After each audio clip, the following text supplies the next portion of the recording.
devant l'hôtel du Bosc, qui est la maison natale de Toulouse-Lautrec. C'est la maison de l'oncle Charles et c'est là qu'il naîtra le 24 novembre 1864. Et c'est surtout là qu'il va avoir son premier accident. Adolescent, il rentre de cheval, il tombe d'une chaise et se casse la jambe gauche. Et un an plus tard, malheureusement, dans les Pyrénées, il va se promener, vouloir courir avec sa jambe dans le plâtre, tomber et se casser l'autre jambe. Voilà les deux. C'est pour ça qu'il est si petit. Tu es là au centre de la cité épiscopale d'Albi, avec la cathédrale, le palais des évêques, et c'est tout ce qui a été classé patrimoine mondial de l'humanité par l'UNESCO.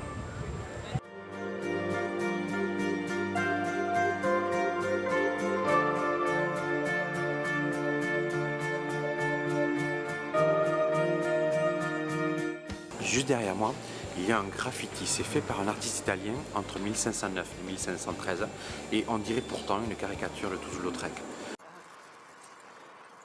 Mauriac a été au XIXe siècle la propriété de cousins de Lautrec.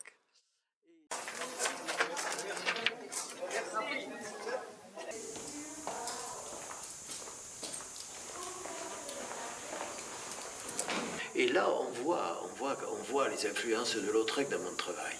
La lumière, les réserves par exemple, les réserves, tu vois, il dessine si bien qu'il se permet de ne pas peindre les pleins. Ah, ça c'est Lautrec, tu comprends? C'est le trait. Le contraste entre un regard terrible et puis un corps délicieux. Oui, ça c'est bien Lautrec, complet là. On est devant le palais de la Berbie, l'ancienne résidence des évêques, qui est depuis 1922 le musée Toulouse-Lautrec.